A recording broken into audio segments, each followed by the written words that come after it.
Task था वो ये था कि लिंक्डइन पे प्रोफाइल बनानी है।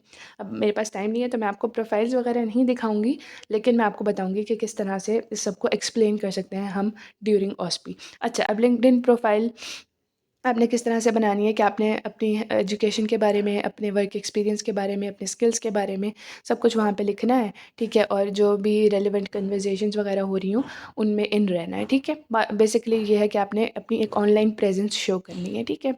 वो ऑनलाइन प्रेजेंस आपको क्या फ़ायदा देगी? वो ये होता है कि आपको जॉब्स वगैरह ऑफ़र होती हैं उनके थ्रू, ठीक है?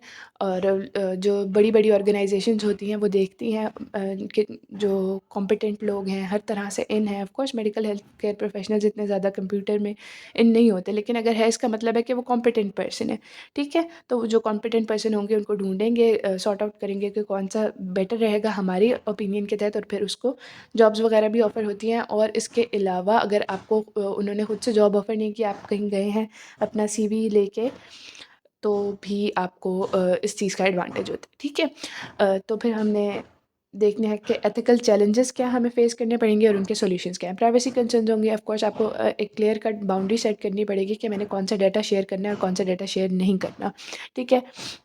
इसके बाद आपने क्या करना है कि आपने रिव्यू कर लेनी है प्राइवेसी पॉलिसी, ठीक है? जो उनकी प्राइवेसी पॉलिसी है वो आपने रिव्यू कर लेनी है।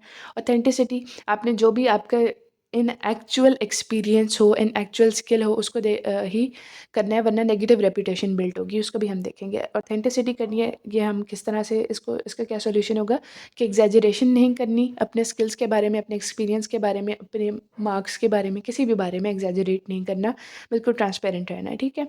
इसके बाद इम्पर्सनेशन एंड थेफ्ट। तो इम्पर्सनेशन थेफ्ट में क्या आ जाता है कि आपने पासवर्ड जैसे रखने हैं जो सिक्योर हों, हर जो भी आपकी आईडीज़ हैं उनका एक ही पासवर्ड नहीं रखना, सबका डिफरेंट पासवर्ड रखना है, ताकि अगर किसी ने आपका एक अकाउंट हैक कर भी लिया है तो बाकी ना हो सकें, ठीक है? इसके बाद मेंटेनिंग प्रोफेशनलिज्म है कि आपने कंट्रोवर्शियल गुफ्तगू नहीं करनी। आपने, अगर आप फॉर एग्जांपल हम हेल्थ केयर प्रोफेशनल के हिसाब से बात करें तो आपने हेल्थ केयर प्रोफेशनल ही रहना है। आपने वंस अगेन रिपीटिंग, आपने जो है किसी भी लिहाज से किसी भी ऐसी कंट्रोवर्सी में दखल अंदाज़ी नहीं करनी जो हेल्थ से रिलेटेड नहीं है, ठीक है? आपने दूसरों के बात को रिस्पेक्ट देनी है, और ऑफ कोर्स लोग आपकी बात की तभी रिस्पेक्ट करेंगे जब आप दूसरों की बात को रिस्पेक्ट देंगे, ठीक है? इसके बाद जो है हमने क्या करना है, कॉन्सिक्वेंसेज एंड पॉसिबल सॉल्यूशन देखते हैं कि नेगेटिव रेपुटेशन बिल्ड होगी अगर आप मिसरिप्रेजेंटेशन करते हैं, इनएप्रोप्रिएट कंटेंट डालते हैं, ठीक है? आप कोई प्लेजरिज्म वगैरह करते हैं, तो इस तरह से करने से नेगेटिव रेपुटेशन बिल्ड होगी, ठीक है? और इस से बचा किस तरह से जा सकता है कि जो भी आपका अपने आप जो प्रोफाइल है उसको आपने ऑडिट करते रहना है कि अब जो भी हम हमारे काम की चीज़ें नहीं हैं, या जो भी अब फॉर एग्जांपल आपके पास एक डिग्री थी या कोई भी आपके पास सर्टिफिकेट था, वो किसी वजह से कैंसिल हो गया, तो अब आपने वो सर्टिफिकेट वहाँ पे डाला हुआ था, अब आपने उसको वहाँ से हटा देना है, क्योंकि अब आप फर्दर, या आप उस फर्म में काम कर रहे थे, किसी स्पेसिफिक फर्म में काम कर रहे थे और अब आप उस फर्म में काम नहीं कर रहे, तो आपने उसको रिन्यू करते रहना है, ऑडिट करते रहना है, पिछली चीज़ों को हटाते रहना है और नई चीज़ों को डालते रहना है, ताकि आपकी नेगेटिव रेपुटेशन बिल्ड ना हो, ठीक है? उसके बाद सिक्योरिटी ब्रीचेस का मसला आ सकता है कि आपका जो भी पर्सनल या प्रोफेशनल डाटा है वो हैक हो सकता है, या उसको मतलब उसमें कोई भी कॉम्प्रोमाइजेशन आ सकती है कि किसी ने उसको स्टील कर लिया, और इस तरह के मसले हो सकते हैं। इसके लिए आपने क्या करना है, किसी साइबर सिक्योरिटी ऑफिसर से राब्ते में रहना है, और इसके अलावा रिप्यूटेबल प्लेटफॉर्म्स यूज़ करने हैं। हर प्लेटफॉर्म पे आपने जो है अपनी आईडी नहीं बना लेनी, जैसे हमें इसी वजह से हमारे सिलेबस में फाइवर का जिक्र किया गया, बिकॉज इट इज़ रिप्यूटेबल। इसके बाद इम्प्लीमेंटिंग सॉल्यूशंस ऑन फाइवर, हम क्या-क्या कर सकते हैं फाइवर पे, इन अबव जो हमने मसले हैं उनसे बचने के लिए प्रोफेशनल फाइवर प्रोफाइल बनाएं, उसके बाद मतलब प्रोफेशनली डील करें। इसके लिए हमने क्या करना होता है कि हम पहले सर्च करते हैं और देखते हैं कि किसकी जो प्रोफाइल है वो नंबर 1 या नंबर 2 पे आ रही है, और फिर उसको देखते हैं और उसके लिहाज से हम अपनी प्रोफाइल सेट करते हैं, ठीक है?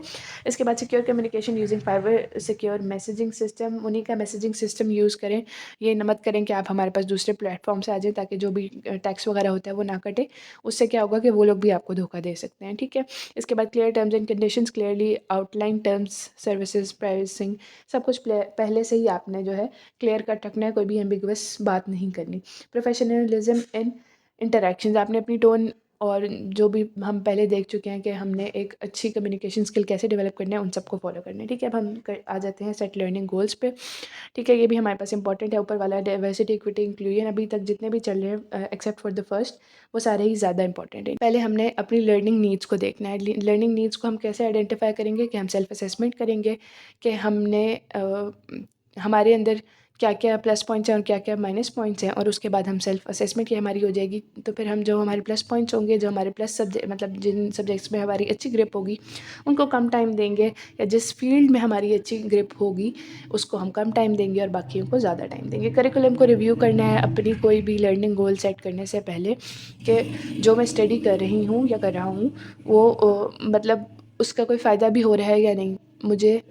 ठीक है, तो इसके लिए करिकुलम रिव्यू ज़रूरी है। उसके बाद feedback from mentors and peers, जो लोग उस सिचुएशन से गुजर चुके हैं उनसे आपने पूछना है कि आपने इसको कैसे टैकल किया और मुझे क्या क्या करना चाहिए। ऑफ कोर्स आपको बीइंग अ मेडिकल स्टूडेंट तो आपको बहुत ज़्यादा ज़रूरत पड़ेगी कि आप कौन सी बुक यूज़ करें, कौन से ऑनलाइन प्लेटफॉर्म्स यूज़ करें वगैरह।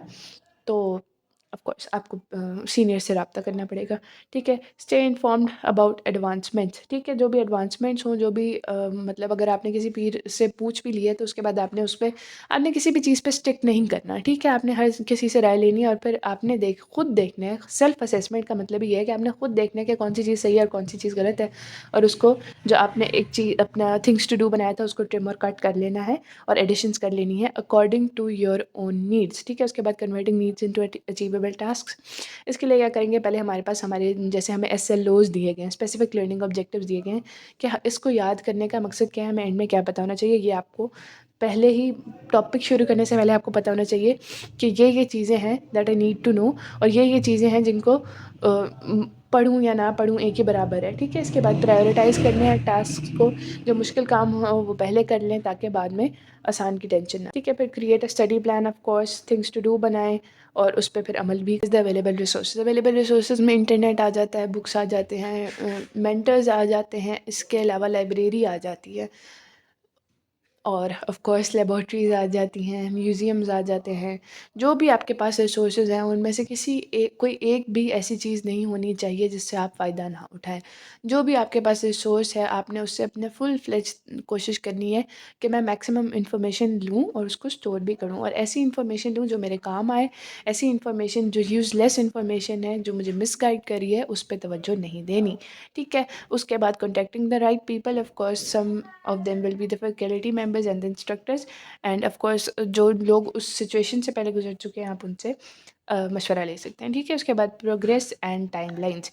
आपने अपनी प्रोग्रेस चेक करते रहने हैं, एवेल्यूएशन करनी है। ये बहुत ज़्यादा जो चल भी रही है कि जिसकी वजह से आप जो है एफिशिएंटली लर्न कर सकते हैं कि आपने एक चीज़ पढ़ ली है, उसके बाद आप अप्रॉक्स 1-2 घंटे बाद सोचें उसी चीज़ के बारे में कि मैंने जो ये चीज़ याद की थी इसमें से अब मुझे क्या-क्या याद है। अगर याद है तो वेल एंड गुड, नहीं है तो फिर से पढ़ लें।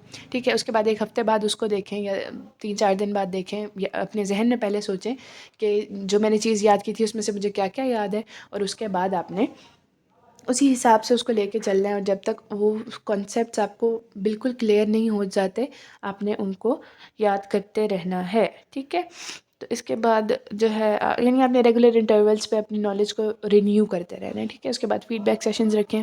फीडबैक सेशंस रखें आप अपने टीचर्स के साथ कि मैंने इस टेस्ट में कैसा किया, या ब्लॉक में या किसी भी असेसमेंट में मैंने कैसा परफ़ॉर्म किया, और अब मुझे क्या-क्या जो है इसमें बेटरमेंट करने की ज़रूरत है, किन चीज़ों को एलिमिनेट करने की ज़रूरत है और किन चीज़ को ऐड करने की ज़रूरत है। Adjust timeline as needed and celebrate milestones set करें और फिर उनको सेलिब्रेट करें। इससे क्या होगा कि आप में एक पॉजिटिव बिहेवियर डेवलप होगा, जिसकी वजह से आप मज़ीद माइलस्टोन्स रीच कर सकेंगे। इसमें ये हो सकता है कि आप अपने आप कोई गिफ्ट दें, या anything something small may be chocolate और थिंग्स लाइक दैट, तो इससे भी आपको हेल्प होगी। अब हमारे पास 2 चीज़ें रह गई हैं जिनको हमने डिस्कस नहीं किया क्योंकि ये इंपॉर्टेंट नहीं है, बट फिर भी मैं आपको इसके बारे में थोड़ा गाइड कर देना चाहती हूँ, क्योंकि इन केस अनफॉर्चुनेटली अगर ये आ भी जाए तो आपको पता हो कि बेसिक चीज़ क्या है। कोड ऑफ कंडक्ट एंड पहले हम देख लेते हैं कोड ऑफ कंडक्ट को। कोड ऑफ कंडक्ट ये क्या है? Set of rules, principle, values and expectations, ठीक है। आपने किस तरह से बिहेव करना है, आपकी वैल्यूज़ क्या हैं, आपकी बाउंड्रीज़ क्या हैं, आपकी टाइम लिमिट्स क्या हैं, इनको हम कहते हैं कोड ऑफ कंडक्ट। और इसमें हमने डॉक्टर की रिस्पॉन्सिबिलिटीज़ को स्टडी करना था बेसिकली इस एंट्री में। अब हमें पता है डॉक्टर की रिस्पॉन्सिबिलिटी क्या होती है। पेशेंट सेंटर्ड केयर, सबसे बड़ी बात, मतलब अगर हम सब चीज़ को एक लाइन में बोलें या तो क्या होगा? Patient centred care. अपने अपने टाइम को उस हिसाब से मैनेज करना है, आपने अपने टाइम को उस हिसाब से मैनेज करना है जिस हिसाब से पेशेंट की कन्वीनियंस हो। आपने अपना जो है, जो भी आपका पर्सपेक्टिव है उसको पेशेंट के ऊपर नहीं झाड़ना, बल्कि जो भी उनका पर्सपेक्टिव है उसके हिसाब से उनके सारे जो भी उनका होना है, जो भी उनका प्रोसीजर होना है उनको उनके हिसाब से लेके चलना है, रादर ये कि आप अपने हिसाब से लेके चलें, ठीक है। इसके अलावा आपने कंसेंट ज़रूर लेना है, और ये पेशेंट का जो सबसे बड़ा राइट है जो कि डॉक्टर्स नहीं करते प्रैक्टिस में जाके, वो ये है कि आप पहले जब भी कोई प्रोसीजर करने लगें तो आप उनको बताएं। कंसेंट तो ऑफ कोर्स लेना ही होता है, और आप उनको ये बताएं कि इस चीज़ के, जो हमने पहले भी पढ़ा था यूज़ योर ब्रेन्स, कि इस चीज़ के बेनिफिट्स क्या हो सकते हैं, ठीक है। अगर ना करें तो क्या होगा, अल्टरनेटिव्स क्या है और इसके रिस्क्स क्या हो सकते हैं, ये सब कुछ आपने पेशेंट को बताना है। It's your duty to tell him that, ठीक है। इसके बाद आप अब हमारे पास सेकंड एंट्री थी, work respectfully and effectively with peace. अब हमने क्या करना है, रिस्पेक्टफुली एंड इफेक्टिवली दोनों चीज़ें साथ हैं। तो एक तो हमें इस मिसकंसेप्शन को क्लियर करना पड़ेगा कि हम अगर किसी से हमारा इख्तलाफ राय है तो हम it's not misbehaviour, it's just a difference of opinion, ठीक है। तो आपने ये सीखना है कि आपने अपने डिफरेंस ऑफ ओपिनियन को रिस्पेक्टफुली दूसरे से किस तरह से कन्वे करना है, अपने टीचर से किस तरह से कन्वे करना है, तभी आप इफेक्टिवली कम्युनिकेट कर सकेंगे। Okay, so that's all for today. I hope you find this video useful. Stay tuned and get subscribed to my channel furthermore. Don't forget our Palestinian brothers and sisters in your prayers, and do subscribe.